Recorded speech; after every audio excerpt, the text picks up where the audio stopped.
हम्म, आइए IR spectroscopy हम देखते हैं कि आईआर स्पेक्ट्रोस्कोपी क्या है, इसमें क्या क्या होता है। सारी चीज धीरे धीरे चर्चा करेंगे। आईआर स्पेक्ट्रोस्कोपी पहले इंट्रोडक्शन देख लेते हैं। आईआर स्पेक्ट्रोस्कोपी क्या होगा, इसमें सिंपल सी बात है कि आईआर स्पेक्ट्रोस्कोपी में हम क्या करते हैं, स्टडी करते हैं किसकी, एब्जॉर्प्शन की, आईआर रेडिएशन की। ठीक है, जो वाइब्रेशनल ट्रांजिशन करवाते हैं। मान लीजिए हमको कोई मॉलिक्यूल है, उस मॉलिक्यूल में जब हम आईआर रेडिएशन डालते हैं तो उस मॉलिक्यूल में जो वाइब्रेशनल ट्रांजिशन होती है उसी के बारे में हमको स्टडी करना होता है। ठीक है, जैसे मान लीजिए कोई हमने मॉलिक्यूल लिया, उस मॉलिक्यूल में कितने कौन सा फंक्शनल ग्रुप है, जैसे उसमें कोई कार्बोनिल ग्रुप है या कोई अल्कोहल ग्रुप है, कीटोन ग्रुप है, एल्डिहाइड ग्रुप है, इन सब को जानने के लिए, सबको पहचानने के लिए मॉलिक्यूल में है कि नहीं है, तो हम आईआर स्पेक्ट्रोस्कोपी यूज करते हैं, जिसकी अलग अलग फ्रीक्वेंसी पर अलग अलग वैल्यू आती है।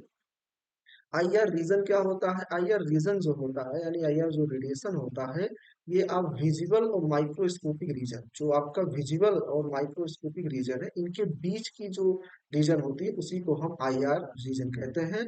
ये एक इलेक्ट्रोमैग्नेटिक स्पेक्ट्रम होती है। ठीक है, अब इलेक्ट्रोमैग्नेटिक स्पेक्ट्रम जो आईआर है उसको तीन भागों में डिवाइड किया गया है। पहला कहा गया है फार नियर आईआर, मिडिल आईआर और फार आईआर। ये एग्जाम में पूछा जाता है कि नियर आईआर की रेंज कितना होता है, तो 14,000 से 4,000 सेंटीमीटर यूनिवर्स होती है।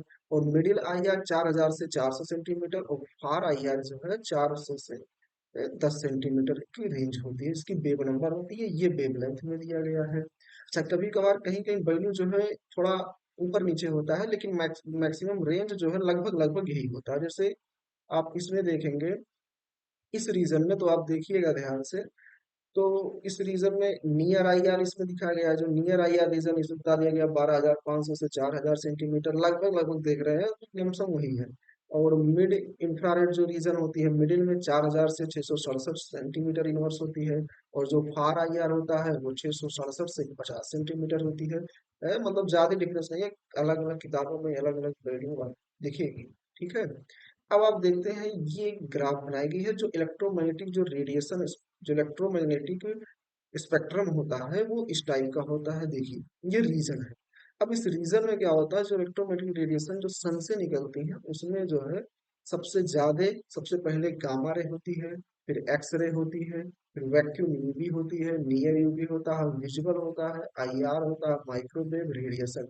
इसको इस देखिए एक सीरियल में रखा गया। इस सीरियल में रखने का मेन कारण ये है कि जो ऊपर है, मतलब जैसे गामा रे हुआ, इनकी एनर्जी बहुत ज्यादा होती है लेकिन वेवलेंथ कम होता है। एक्सरे की एनर्जी गामा रे से थोड़ी कम होती है और वेवलेंथ इनसे थोड़ी ज्यादा होती है। मतलब हम कह सकते हैं कि जब हम इस इस रेंज में, जब हम ऊपर से नीचे आते हैं तो वेवलेंथ हमारा बढ़ता है और एनर्जी घटती है। जैसे यहाँ एक दिखाया गया है कि जब हम नीचे से ऊपर जाते हैं तो एनर्जी बढ़ती है, यानी हाइयर फ्रीक्वेंसी होती है जब हम नीचे से ऊपर जाते हैं, लेकिन वेवलेंथ शॉर्ट हो जाता है। ठीक है, एनर्जी बढ़ेगी लेकिन वेवलेंथ घट जाएगा। और जब ऊपर से नीचे आते हैं तो एनर्जी आपकी क्या होती है, घटती है, और वेवलेंथ बढ़ जाता है। अब इसमें कुछ बताया गया है कि मॉलिक्यूलर का इफेक्ट क्या होता है। गामा रे हो, एक्स रे हो, उनमें क्या होता है, मॉलिक्यूल आपका आयोनाइज हो जाता है, यानी टूटने लगता है, इतनी ज्यादा एनर्जी होती है। लेकिन यूवी में क्या होता है, यूवी में क्या होता है, इलेक्ट्रॉनिक ट्रांजिशन होता है। और आईआर में क्या होता है, मॉलिक्यूलर वाइब्रेशन। इसमें मॉलिक्यूल जो है वो केवल वाइब्रेट करते हैं। जैसे स्प्रिंग आपका, एक स्प्रिंग को आप खींचिएगा, तो एक वाइब्रेशन होता है, उसी प्रकार मॉलिक्यूल क्या होता है, वाइब्रेट करता है। माइक्रोवेव का यूज करते हैं हम रोटेशनल मोशन के लिए। रेडियो वेव जैसे एनएमआर किया जाता है वो रेडियो वेव के रेंज में आ जाती है, उसे न्यूक्लियर स्पिन ट्रांजिशन करते हैं। ठीक है, इन सब के लिए आपको यूज किया जाता है, यानी जो वो जिसकी ज्यादा वेवलेंथ होगी उसकी एनर्जी कम होगी। ये एग्जाम में आपको पूछा जाएगा कि बताओ, एक अरेंज दे दिया जाएगा, अरेंजमेंट करना होगा, या ऐसे पूछ लिया जाएगा कि किसकी एनर्जी सबसे ज्यादा है, किसका वेवलेंथ सबसे कम है, तो जिसकी एनर्जी सबसे ज्यादा होगी उसकी वेवलेंथ सबसे कम होगी। अब यहाँ क्या गया, प्रिंसिपल ऑफ आईआर स्पेक्ट्रोस्कोपी। अब इसके प्रिंसिपल क्या है, मतलब आईआर स्पेक्ट्रोस्कोपी कैसे काम करता है, तो ये इस कैसे काम करता है, जैसे मान लीजिए इन्होंने कहा एक मॉलिक्यूल है, मॉलिक्यूल, जो मॉलिक्यूल्स होते हैं वो एटम से मिलकर बने होते हैं।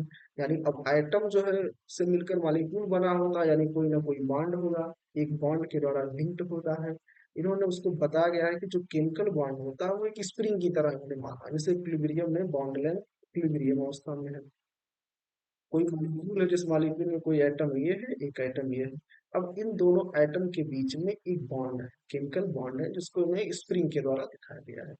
अगर आप क्या कीजिएगा, इन दोनों को कंप्रेस कीजिएगा, स्प्रिंग फोर्स कंप्रेस करने पर ये स्प्रिंग फोर्स नजदीक आ गया, जिसको आप स्ट्रेच करते हैं तो स्प्रिंग फोर्स लगा करके तो ये और दूर दूर चले जाते हैं। इन्हीं को वो आईआर में हमको देखना है, ठीक है। जो करेक्टरिस्टिक वाइब्रेशन होता है उसे हम कहते हैं नेचुरल वाइब्रेशन। जो करेक्टरिस्टिक वाइब्रेशन होता है उसे कहते हैं नेचुरल वाइब्रेशन। जो एनर्जी होती है मॉलिक्यूलर वाइब्रेशन की वो क्वांटाइज होती है, यानी कोई भी मॉलिक्यूल की जो एनर्जी होगी वो क्वांटाइज होगी। ये नहीं होगा इसकी मॉलिक्यूल की एनर्जी यहाँ जाते हैं तो कभी बढ़ जाएगी कभी घट जाएगी, ऐसा नहीं होगा। क्या होगा, क्वांटाइज होगी। अब जैसे इसमें एक बताया गया है कि मान लीजिए कोई मॉलिक्यूल है, जैसे सीओ है, CO2 है। CO2 एक लीनियर मॉलिक्यूल होता है, लेकिन जब ये प्रोटॉन एब्जॉर्ब करता है, प्रोटॉन प्रोटॉन एब्जॉर्ब करता है, प्रोटॉन क्या है, एक प्रकार की एनर्जी है। जब ये एनर्जी एब्जॉर्ब करता है तो ये बेंडिंग के रूप में हो जाता है, किस रूप में, बेंडिंग में। फिर वही एनर्जी जब ये रिलीज करता है, यानी प्रोटॉन एमिट करता है, फिर अपनी वो जो पहले स्टेट था उसी स्टेट में यानी लीनियर में फिर वापस चला जाता है। यानी जो अप्लाइड इंफ्रारेड फ्रीक्वेंसी होती है वो इक्वल होती है नेचुरल फ्रीक्वेंसी या वाइब्रेशन, ठीक है। अब कहा गया criteria of compound to absorb IR radiation. अब कौन कौन से कंपाउंड है जो आईआर रेडिएशन को एब्जॉर्ब करते हैं, कौन कौन से कंपाउंड है जो आईआर को एब्जॉर्ब करते हैं। क्या ऐसा है कि सारे मॉलिक्यूल आईआर रेडिएशन एब्जॉर्ब करते हैं, कि या कुछ एब्जॉर्ब करते हैं कुछ नहीं एब्जॉर्ब करते हैं। तो उसके लिए इन्होंने समझाया गया है कि मॉलिक्यूल वही आईआर रेडिएशन एब्जॉर्ब करेंगे जिनका इलेक्ट्रिक डाइपोल मोमेंट चेंज होगा। क्या होगा, इलेक्ट्रिक जो डाइपोल होता है वो चेंज होता है। यानी जो पोलर बॉन्ड होते हैं वही आईआर एक्टिव होते हैं, और नॉन पोलर बॉन्ड यानी जो सिमेट्रिकल मॉलिक्यूल होते हैं वो आईआर को एब्जॉर्ब नहीं करते, यानी आईआर इनएक्टिव होते हैं। अब एग्जाम में क्वेश्चन आता है कि कुछ मॉलिक्यूल आपके दे देगा और चार ऑप्शन बना के पूछेगा, बताओ इनमें से कौन सा मॉलिक्यूल आईआर एक्टिव है आईआर इनएक्टिव है। तो जैसे देखिए हाइड्रोजन, हाइड्रोजन में बॉन्ड वाइब्रेशन इस तरह से दिखाया गया है, जैसे हाइड्रोजन हाइड्रोजन के बीच में एक बॉन्ड है, इसको उन्होंने एक स्प्रिंग के माध्यम से वाइब्रेट करते हुए दिखाया गया कि ऐसे ऐसे होता है, उसे CO2 में दिखाया गया है इस तरह से। अब आईआर एक्टिव कौन मॉलिक्यूल होता है, आईआर इनएक्टिव। आईआर एक्टिव जो है वो मॉलिक्यूल होते हैं जो एक जैसे ना हो, जैसे CO2। CO2 मॉलिक्यूल क्या है, आईआर एक्टिव है, क्यों, क्योंकि इधर कार्बन इधर ऑक्सीजन, ऑक्सीजन की इलेक्ट्रोनेगेटिव जो है कार्बन से ज्यादा होती है। अब ऑक्सीजन की इलेक्ट्रोनेगेटिव कार्बन से ज्यादा है, इस वजह से इनके बीच में डाइपोल मोमेंट होगा, डाइपोल मोमेंट चेंज होगा, इस वजह से ये आईआर एक्टिव है। लेकिन O2 हुआ, N2 हुआ, ये सब आईआर इनएक्टिव होते हैं। O2 में अब इसका इलेक्ट्रोनेगेटिव इसका इलेक्ट्रोनेगेटिव दोनों एक जैसे हैं तो इसमें कोई चेंज नहीं होगा, वैसे नाइट्रोजन में कोई चेंज नहीं होगा। तो आईआर ये इनएक्टिव हो जाएंगे, यानी जिन कंपाउंड में या जिन मॉलिक्यूल में डाइपोल मोमेंट चेंज होगा वो आईआर एक्टिव होंगे, जिनमें डाइपोल मोमेंट चेंज नहीं होगा वो आईआर इनएक्टिव। आइए, अब मॉलिक्यूलर जो वाइब्रेशन होता है वो दो प्रकार के होते हैं, एक फंडामेंटल वाइब्रेशन, एक नॉन फंडामेंटल वाइब्रेशन। यानी जो मॉलिक्यूल हम कह रहे हैं वाइब्रेट कर रहा है, जैसे हमने कोई किसी मॉलिक्यूल पर आईआर डाला तो वो मॉलिक्यूल वाइब्रेशन करना शुरू कर दिया। तो वाइब्रेशन जो है वो दो प्रकार में बताया गया है, एक फंडामेंटल एक नॉन फंडामेंटल। तो हमको देखना है कि फंडामेंटल वाइब्रेशन क्या। अब इसमें मॉलिक्यूल जो फंडामेंटल वाइब्रेशन है ये दो प्रकार के होते हैं, एक स्ट्रेचिंग वाइब्रेशन होता है, एक आपका बेंडिंग वाइब्रेशन होता है। अब स्ट्रेचिंग वाइब्रेशन जो है ये दो प्रकार के होते हैं, एक सिमेट्रिक एक एसिमेट्रिक होता है। और जो बेंडिंग वाइब्रेशन होते हैं ये दो प्रकार के होते हैं, एक इन प्लेन में बेंडिंग होगा, एक आउट ऑफ प्लेन बेंडिंग होगा। इन प्लेन में भी दो प्रकार का होता है, सिजरिंग होगा, दूसरा रॉकिंग होता है। आउट ऑफ बेंडिंग में भी दो प्रकार का होता है, वेगिंग और ट्विस्टिंग। अब ये अलग अलग प्रकार के हैं। तो वो स्ट्रेचिंग वाइब्रेशन में सिमेट्रिक वाइब्रेशन क्या होता है, सिमेट्रिक वाइब्रेशन क्या होता है। या जब बेंडिंग वाइब्रेशन देखा जाता है तो इन प्लेन बेंडिंग क्या है, आउट ऑफ प्लेन बेंडिंग क्या है, इन प्लेन में सिजरिंग रॉकिंग कैसे पता चल किया जाता है, आउट ऑफ को तो वेगिंग और ट्विस्टिंग कैसे पता करें, सब चीज एक एक करके हम देखेंगे, ठीक है। तो पहले हम शुरू करते हैं स्ट्रेचिंग वाइब्रेशन क्या है। एक एक करके देख लेते हैं। अब इसमें बताना है, जो मॉलिक्यूलर आपका वाइब्रेशन है ये दो प्रकार का होता है, एक स्ट्रेचिंग और एक बेंडिंग। स्ट्रेचिंग में भी हमने देखा कि स्ट्रेचिंग वाइब्रेशन में कितने होते हैं, दो, सिमेट्रिक और एसिमेट्रिक। अच्छा, स्ट्रेचिंग में होता क्या है, वाइब्रेशन जो है वो वाइब मॉलिक्यूल जो है वो वाइब्रेशन करता है या ऑसिलेट। सिंपल सी बात है, कोई मॉलिक्यूल पे जब हम आईआर डालते हैं तो वो वाइब्रेट कर रहा है या ऑसिलेट कर रहा है, ठीक है, दोनों का मतलब एक ही, ऑसिलेशन करे चाहे वाइब्रेशन करे। लाइन ए बॉन्ड, जिस जो बॉन्ड होता है उनके बीच में, जैसे स्प्रिंग को खींच के छोड़ दिया जाए तो वाइब्रेट करता है या ऑसिलेट करता है, एक लाइन ऑफ बॉन्ड में अराउंड होता है, उसमें चेंज होता है, बॉन्ड लेंथ चेंज हो, ठीक है। अकरेंस, हाइयर फ्रीक्वेंसी, 4000 से 1250, यानी जो आपका हाइयर फ्रीक्वेंसी आपको इसमें किसमें 4000 से 1250 सेंटीमीटर इनवर्स में आपका क्या स्ट्रेचिंग फ्रीक्वेंसी आ जाएगा। इसमें भी क्वेश्चन बन जाता है कि स्ट्रेचिंग फ्रीक्वेंसी है या स्ट्रेचिंग वाइब्रेशन जो है वो कितने रेंज में दिखाता है, तो 4000 से 1250 सेंटीमीटर इनवर्स में आपका स्ट्रेचिंग वाइब्रेशन शो करता है। ये दो प्रकार के सिमेट्रिकल एसिमेट्रिकल। अब सिमेट्रिकल स्ट्रेचिंग क्या है, एसिमेट्रिकल स्ट्रेचिंग क्या है, सब एक एक करके देखते हैं। अब बात करते हैं सिमेट्रिकल स्ट्रेचिंग क्या होती है। सिमेट्रिकल स्ट्रेचिंग में क्या होती है, सिमेट्रिकल स्ट्रेचिंग क्या होता है, जैसे मान लीजिए एक कोई हमारा मॉलिक्यूल है, क्या है, मॉलिक्यूल है। अब इस मॉलिक्यूल से लगे हुए एक एटम इधर है, एक एटम इधर है, एक एटम ये है। अब अगर जो बॉन्ड है इंक्रीज और डिक्रीज करे इन लेंथ साइमल्टेनियसली, इसका मतलब हुआ कि जैसे इन्होंने कहा कि एक कार्बन है और इधर एक हाइड्रोजन है, इधर हाइड्रोजन है। इसके इसमें आ गया कि अगर कार्बन से जो हाइड्रोजन लगा हुआ एक बॉन्ड ये है और कार्बन से लगा हुआ हाइड्रोजन एक बॉन्ड ये है, ये दोनों बॉन्ड एक साथ क्या करे, इंक्रीज करे। इससे ये बॉन्ड इंक्रीज इधर करे, ये बॉन्ड इंक्रीज इधर करे, या दोनों डिक्रीज करे लेकिन एक साथ है। कंडीशन क्या है, ऐसा नहीं हो कि ये बॉन्ड इंक्रीज करे और ये बॉन्ड डिक्रीज करे, ऐसा नहीं, दोनों एक साथ इंक्रीज करे या एक साथ डिक्रीज करे, तो उसे हम कहेंगे सिमेट्रिकल स्ट्रेचिंग। क्या कहेंगे, सिमेट्रिकल स्ट्रेचिंग कब होगा, जब दोनों बॉन्ड एक साथ इंक्रीज करे या डिक्रीज करे। जैसे एक एग्जांपल आप देखिए ध्यान से, जैसे इस एग्जांपल में दिखाया गया है, इस सिस्टम में देखिए कि दोनों बांड, एक बांड ये है, एक बांड देख रहे हैं, दोनों एक साथ इंक्रीज कर रहे हैं, एक साथ इंक्रीज कर रहे हैं और एक साथ डिक्रीज कर रहे हैं। जब दोनों बांड, ये बांड ए बांड एक साथ इंक्रीज करेंगे या एक साथ डिक्रीज करेंगे तो हम कह देंगे सिमेट्रिकल स्टिचिंग। क्या है, सिमेट्रिकल स्टिचिंग है। समझ में आ गया होगा कि सिमेट्रिकल स्टिचिंग क्या है, अब कोई दिक्कत नहीं होना चाहिए। जब दोनों बांड एक साथ इंक्रीज करे या डिक्रीज करे तो सिमेट्रिकल स्टिचिंग।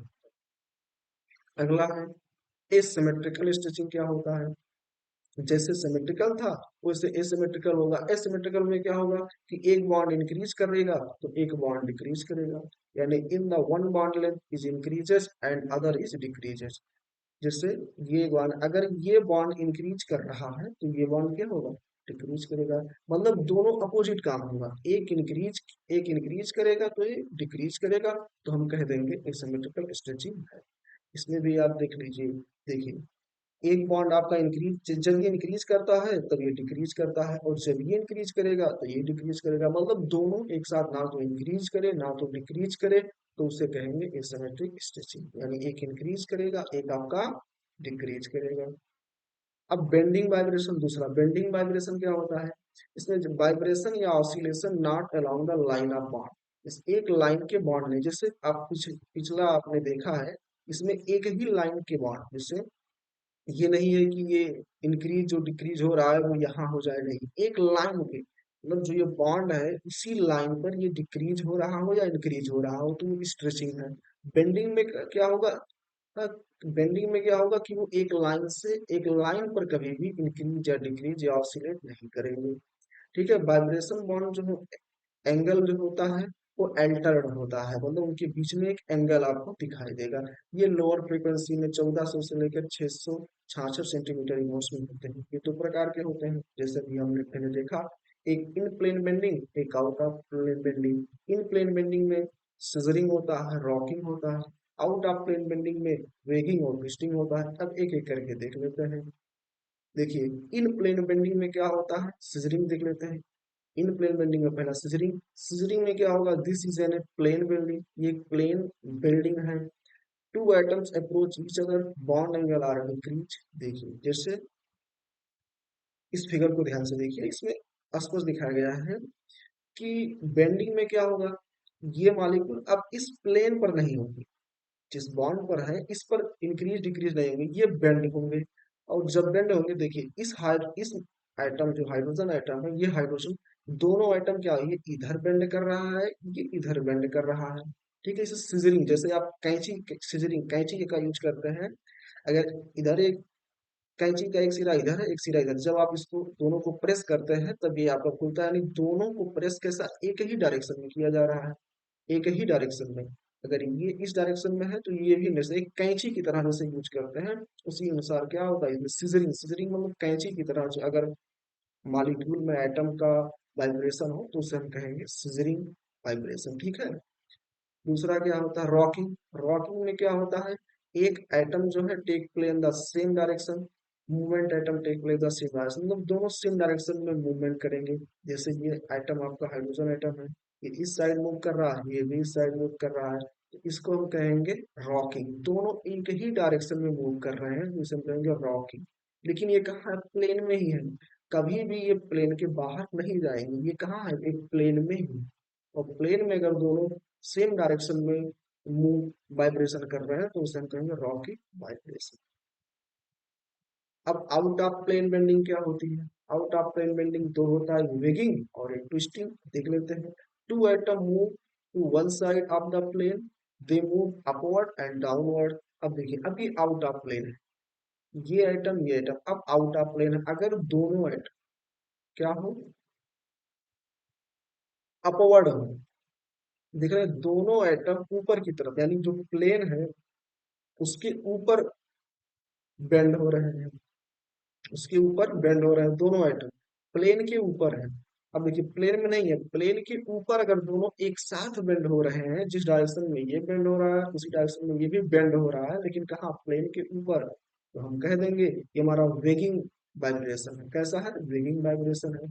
ट्विस्टिंग वाइब्रेशन में क्या होता है, एक एटम आपका क्या होगा, मूव एबव द प्लेन और दूसरा एटम मूव करेगा बिलो द प्लेन। अगर एक एटम आप देख रहे हैं, देखिए प्लेन में नहीं है, कहाँ है, आउट ऑफ प्लेन, एक आउट ऑफ प्लेन ऊपर की तरफ जा रहा है, एक आउट ऑफ प्लेन नीचे की तरफ जा रहा है, तो इसे हम कह देंगे ट्विस्टिंग। यानी कुल मिला जुला के ये हुआ, वाइब्रेशन आपके दो प्रकार के होते हैं, एक सिमेट्रिक एक एसिमेट्रिक। सिमेट्रिक में आपने देखा कि सिमेट्रिक में दो होता है, एक हाँ एक देखिए वाइब्रेशन दो प्रकार का होता है, आपने देखा एक आपका स्ट्रेचिंग, एक स्ट्रेचिंग होता है, स्ट्रेचिंग एक बेंडिंग। स्ट्रेचिंग में आपने देखा दो प्रकार का होता है, एक सिमेट्रिक एक एसिमेट्रिक। सिमेट्रिक में क्या होता था कि दोनों मॉलिक्यूल एक साथ इंक्रीज करे या डिक्रीज करे, तो सिमेट्रिक था।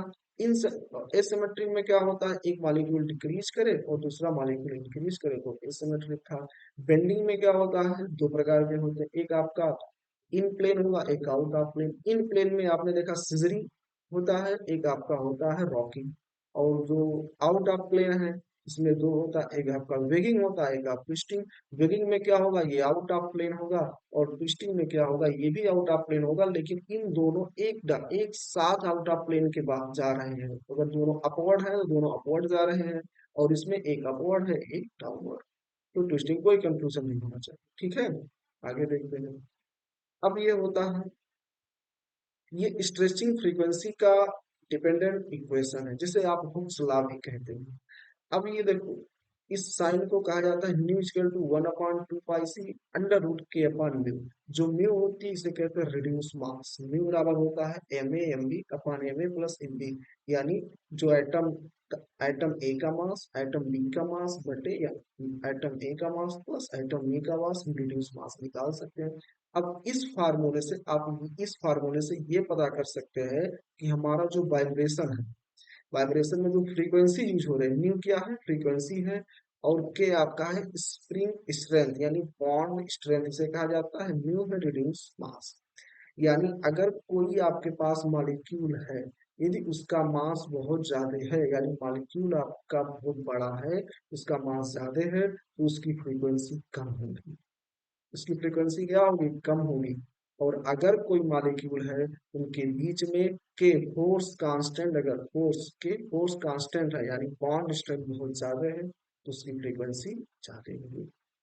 इस फार्मूले की मदद से आप आराम से किसी मॉलिक्यूल की फ्रीक्वेंसी क्या होगी आप निकाल सकते हैं। कोई भी मॉलिक्यूल होगा, अगर उसका मॉलिक्यूलर वेट ज्यादा है यानी म्यू ज्यादा है तो उसकी फ्रीक्वेंसी क्या हो जाएगी, कम हो जाएगी। भी म्यू जो है म्यू जो है वो फ्रीक्वेंसी के इनवर्सली प्रोपोर्शनल है, और के जो कोर कांस्टेंट है वो फ्रीक्वेंसी न्यू के डायरेक्टली प्रोपोर्शनल है। तो अगर मॉलिक्यूल में कोर कांस्टेंट ज्यादा है, कोर कांस्टेंट ज्यादा है यानी बॉन्ड स्ट्रेंथ बहुत ज्यादा है, उसकी फ्रीक्वेंसी क्या हो, ज्यादा हो जाएगी। वही कहा गया है directly on the stretching of the bonding between the two atoms, यानी जो न्यू होता है यानी फ्रीक्वेंसी जो है डायरेक्टली प्रोपोर्शनल होती है फोर्स स्ट्रेंथ के, और इनवर्सली प्रोपोर्शनल होती है किसके, रिड्यूस मास की। ठीक है, इसमें इतना है। इस वीडियो में बस इतना ही देखेंगे, फिर अगले वीडियो में हम देखेंगे कैसे मॉलिक्यूल का सैंपलिंग किया जाता है, मॉलिक्यूल का सैंपल कैसे आपको आईआर में मॉलिक्यूल को सैंपल लेते हैं, सॉलिड में होगा या लिक्विड में होगा या गैस में होगा, जैसे कोई भी मॉलिक्यूल है उसका जब आईआर करते हैं तो पहले हम सैंपल लेते हैं। अब वो सैंपल जो मॉलिक्यूल हम लिए हैं वो लिक्विड में है कि सॉलिड में है कि गैस में है, तो कैसे कैसे करेंगे, फिर उसकी इंस्ट्रूमेंट अरेंजमेंट होता है, कैसे कैसे अरेंजमेंट किया जाएगा, कैसे फ्रीक्वेंसी आती है, फिर आईआर एब्जॉर्प्शन कैसे, मतलब पूरी पीक दिखाई देता है, वो सब आप अगली वीडियो में डिस्कस करेंगे। ठीक है, बस इसमें बस इतना ही, जो भी दिक्कत होगा जो भी होगी वो कमेंट करके बताओ।